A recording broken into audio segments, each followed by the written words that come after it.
Prions pour l'autorité spirituelle du croyant en Jésus-Christ. L'autorité spirituelle n'est ni symbolique, ni imaginaire, ni réservée à une élite spirituelle. Elle est une réalité biblique, fondée sur l'œuvre accomplie de Jésus-Christ à la croix et transmise à tous ceux qui croient en lui.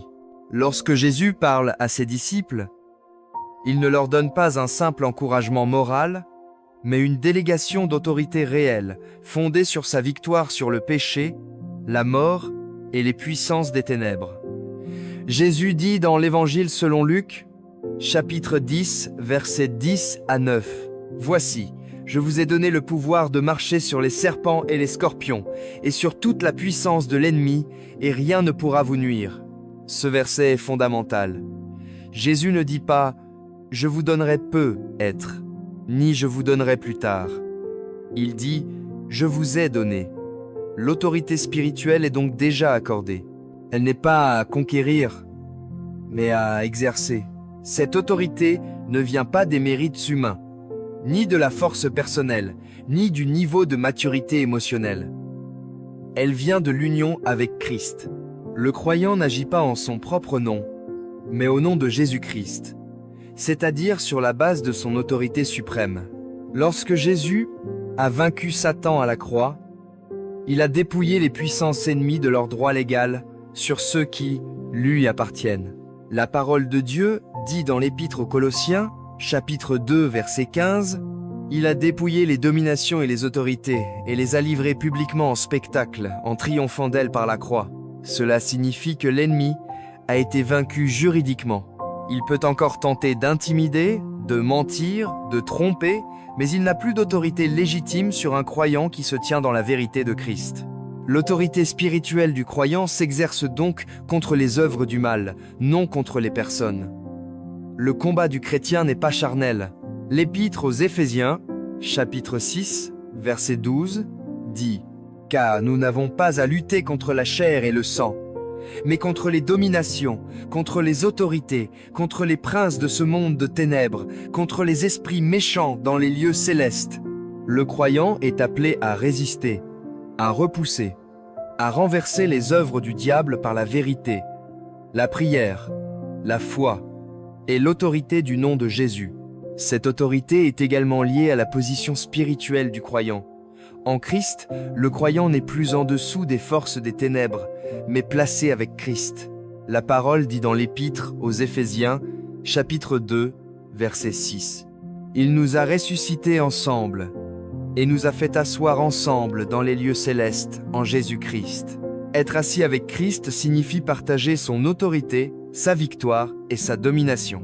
Cependant, beaucoup de croyants vivent en dessous de cette autorité, non parce qu'elle leur manque, mais parce qu'ils ne la connaissent pas ou n'osent pas l'exercer. L'ignorance spirituelle affaiblit, tandis que la révélation libère. Jésus a donné cette autorité pour que le croyant marche dans la victoire, non dans la peur, la passivité ou la défaite. Prions. Seigneur Jésus-Christ, Fils du Dieu vivant, toi qui as vaincu le péché, triomphé de la mort et dépouillé les puissances des ténèbres, je viens devant toi avec reconnaissance et foi. Je reconnais que mon autorité ne vient pas de moi, mais de toi. Elle ne repose pas sur mes capacités humaines, mais sur ton œuvre parfaite accomplie à la croix. Aujourd'hui, je me tiens non comme une victime, mais comme un enfant de Dieu racheté, justifié et établi dans la victoire de Christ. Ta parole dit dans l'Évangile selon Luc, chapitre 10, versets 10 à 9. « Voici, je vous ai donné le pouvoir de marcher sur les serpents et les scorpions, et sur toute la puissance de l'ennemi, et rien ne pourra vous nuire. Seigneur, je reçois cette parole comme une vérité vivante. Tu m'as donné le pouvoir. Tu ne l'as pas retiré. Tu ne l'as pas limité. Tu ne l'as pas conditionné. Je me tiens aujourd'hui dans cette autorité, non par orgueil, mais par obéissance à ta parole. Je confesse que Jésus-Christ est Seigneur sur ma vie. Je confesse que son nom est au-dessus de tout nom. Je confesse que toute puissance dans le ciel, sur la terre et sous la terre, lui a été donnée. Ta parole dit dans l'Évangile selon Matthieu, chapitre 28, versets 10 à 8. Tout pouvoir m'a été donné dans le ciel et sur la terre. Seigneur Jésus, puisque tu as reçu toute autorité et que tu m'as envoyé en ton nom, je me tiens avec assurance face aux œuvres de l'ennemi. Je déclare maintenant que je ne marche plus dans la peur. Je refuse l'intimidation spirituelle. Je refuse les mensonges de l'ennemi qui cherche à me faire croire que je suis faible, sans défense ou abandonné. Je proclame que je suis couvert par ton sang, habité par ton esprit et positionné dans ta victoire. Ta parole dit dans l'Épître aux Romains, chapitre 8, verset 37, « Mais dans toutes ces choses nous sommes plus que vainqueurs par celui qui nous a aimés. » Azib les empoulés, esdamampoulés, Seigneur. Je ne suis pas simplement vainqueur, je suis plus que vainqueur. Cette victoire ne dépend pas des circonstances, mais de ton amour et de ta fidélité. Même lorsque les combats sont intenses, ta victoire demeure. Je me lève maintenant spirituellement contre toute œuvre du mal qui cherche à s'opposer à ta volonté dans ma vie. Je résiste aux pensées de découragement. Je résiste aux oppressions spirituelles. Je résiste aux attaques invisibles. Je résiste aux pièges subtils. Je résiste aux intimidations nocturnes. Je proclame que ces œuvres n'ont aucun pouvoir légal sur moi. Ta parole dit dans l'Épître de Jacques, chapitre 4, verset 7. « Résistez au diable, et il fuira loin de vous. Seigneur, je résiste au diable non par mes propres forces, mais par l'autorité de ton nom. Et je crois à ta promesse. Il fuit, il recule, il perd du terrain. Je déclare que mon esprit est affermi, que mon âme est fortifiée, que ma foi est active. Je marche désormais, conscient de l'autorité que tu m'as donnée. Je ne me tais plus par crainte, je ne recule plus par intimidation. Je me tiens debout dans la vérité de Christ. Seigneur, continue d'établir cette autorité en moi pendant que je poursuis cette prière. Seigneur Jésus-Christ, Roi des rois et Seigneur des seigneurs, je viens devant toi avec une foi ferme pour affirmer que ta victoire à la croix est pleinement suffisante et efficace dans ma vie aujourd'hui. Je reconnais que les forces du mal cherchent encore à s'opposer à ta volonté, mais je proclame qu'elles n'ont ni le dernier mot, ni l'autorité finale. Car tu as vaincu, et ta victoire est devenue mon héritage. Ta parole dit dans l'Épître aux Colossiens, chapitre 1, verset 13. « Il nous a délivrés de la puissance des ténèbres et nous a transportés dans le royaume du Fils de son amour. » Seigneur, je déclare que je ne suis plus sous la domination des ténèbres. Je ne marche plus sous leur autorité.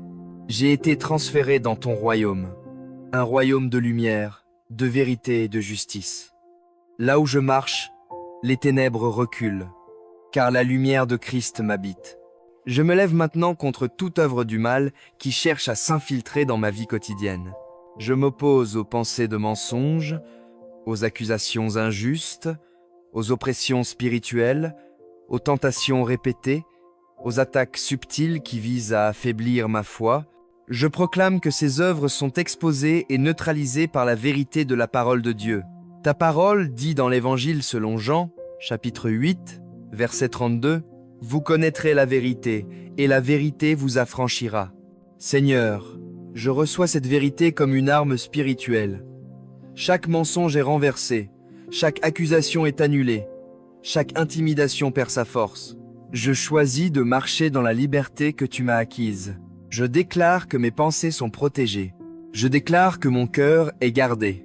Je déclare que mon esprit est affermi. Je déclare que mes pas sont dirigés par ton esprit. Ta parole dit dans l'Épître aux Éphésiens, chapitre 6, verset 6. Prenez par-dessus tout le bouclier de la foi, avec lequel vous pourrez éteindre tous les traits enflammés du malin. Seigneur, je lève ce bouclier de la foi.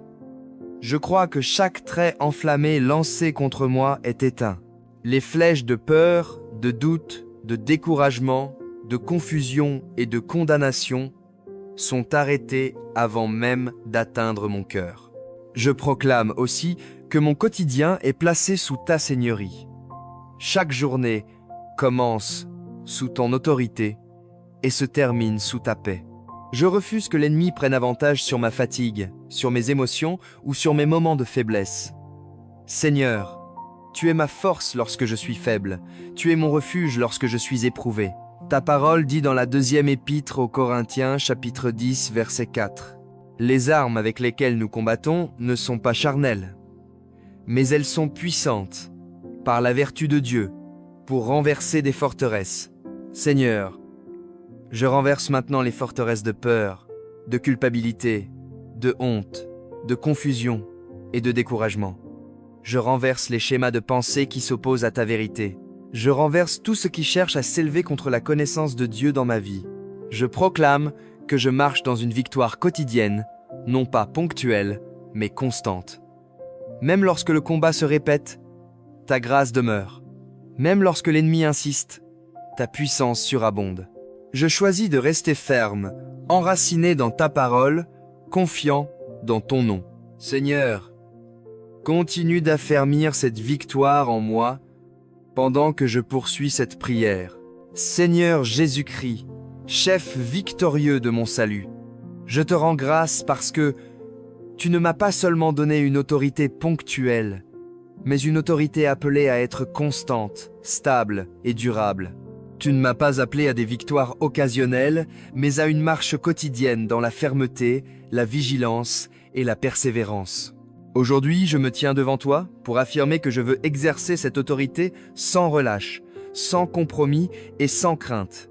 Ta parole dit dans l'Évangile selon Luc, chapitre 10, versets 10 à 9, que tu m'as donné le pouvoir de marcher sur les serpents et les scorpions et sur toute la puissance de l'ennemi. Seigneur, je ne me contente pas de connaître ce verset. Je choisis de le vivre. Je déclare que je foule l'ennemi sous mes pieds, non par ma force, mais par l'autorité de ton nom. Les stratégies cachées sont exposées. Les intimidations perdent leur effet.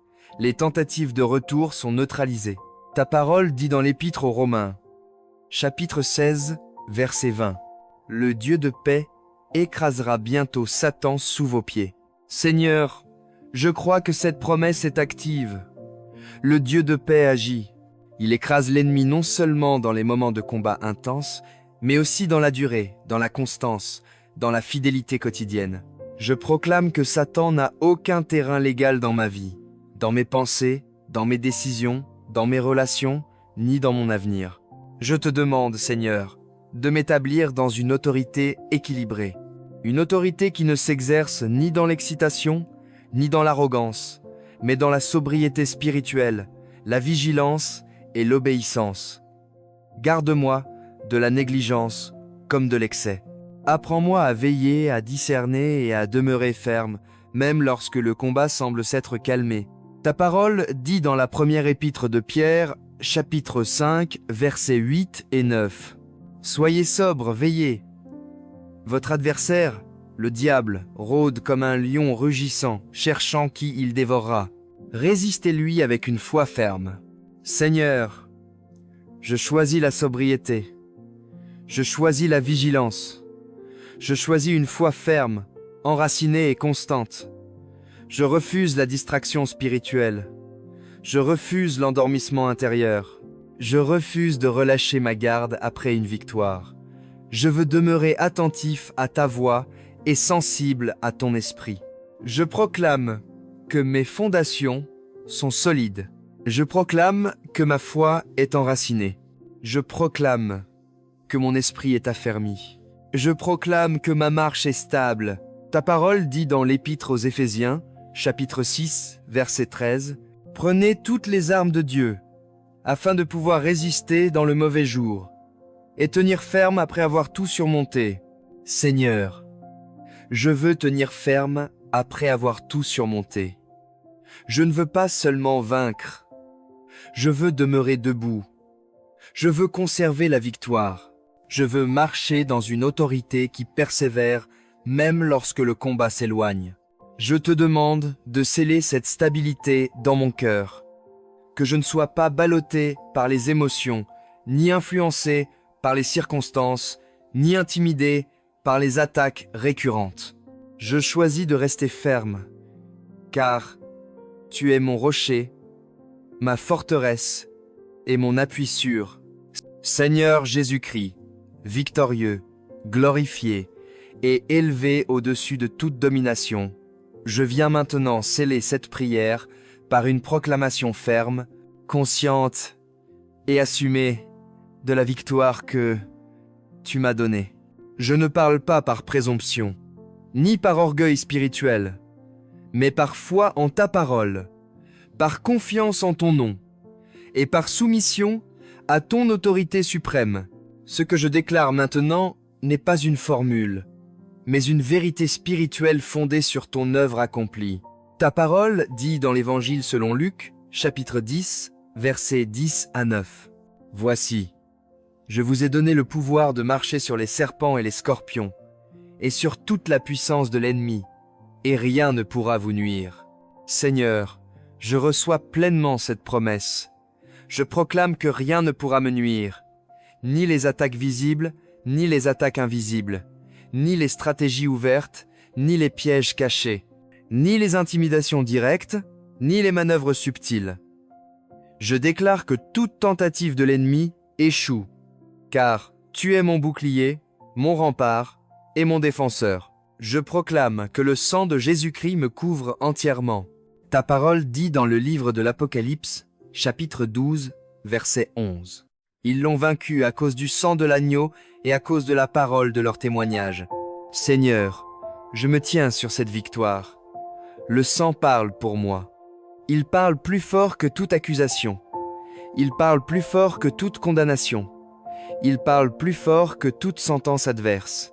Je suis racheté, lavé, justifié, et l'ennemi n'a plus aucun droit légal sur ma vie. Je déclare que mon esprit est libre. Je déclare que mon âme est gardée. Je déclare que mon corps est protégé. Je déclare que mon avenir est sécurisé en Christ. Ta parole dit dans le livre des Psaumes, chapitre 4, 11, versets 11 et 12. Car il ordonnera à ses anges de te garder dans toutes tes voies. Ils te porteront sur les mains, de peur que ton pied ne heurte contre une pierre. Je crois que tes anges me gardent. Ils veillent, ils interviennent, ils protègent mes pas, mes décisions, mes déplacements et mes saisons. Je proclame que toute peur est chassée. Ta parole dit dans la deuxième épître à Timothée, chapitre 1, verset 7. Car ce n'est pas un esprit de timidité que Dieu nous a donné, mais un esprit de force, d'amour et de sagesse. Seigneur, je marche désormais dans cet esprit de force. Je ne recule plus, je ne tremble plus, je ne me cache plus, je me tiens debout. Assuré que ta puissance se manifeste pleinement dans ma faiblesse. Je déclare que ma vie est placée sous la seigneurie de Jésus-Christ. Aucun plan de l'ennemi ne prospérera. Ta parole dit dans le livre d'Ésaïe, chapitre 54, versets 10 à 7, « Toute arme forgée contre toi sera sans effet. » Seigneur, je proclame que les armes sont neutralisées. Les projets sont annulés. Les complots sont exposés. Les tentatives sont stoppées. Ce que l'ennemi avait prévu pour le mal, tu le transformes en bien. Je marche désormais conscient de mon autorité, enraciné dans la vérité, couvert par ton sang, guidé par ton esprit et protégé par ta main. Je marche dans la victoire, je demeure dans la paix, je vis sous l'autorité de Jésus-Christ, et rien ne pourra me nuire. Je te rends toute la gloire, toute la louange et toute l'adoration au nom puissant, glorieux et victorieux de Jésus-Christ. Amen. Si tu as aimé ce moment de prière, partage-le avec ta famille et tes amis. N'oubliez pas de vous abonner à la chaîne et laissez-nous un commentaire. Soyez richement bénis.